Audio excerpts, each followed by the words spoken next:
Bismillahirrahmanirrahim. Leo tuko tena kwenye jengo la Masumbuko lilopo Kariakoo.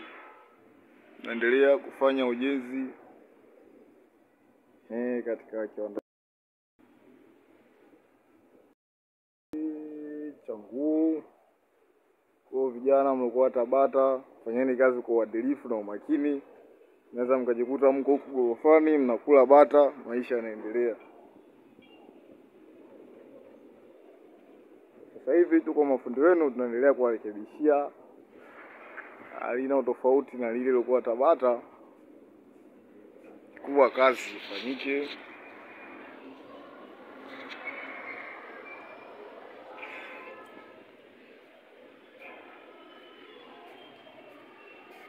Fundi wenu mnamuona anaendelea kula hapo muona bosi wenu katengeneza kitu kama kilichokuwa ndani kwangu.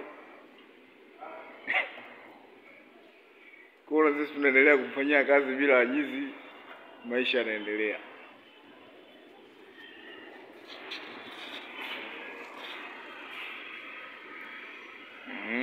Huku ndo juu kabisa namba na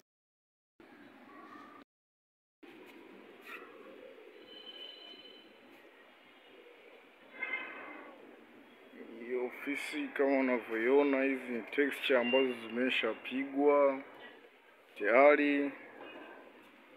Hilo hapo ni bango la mheshimiwa.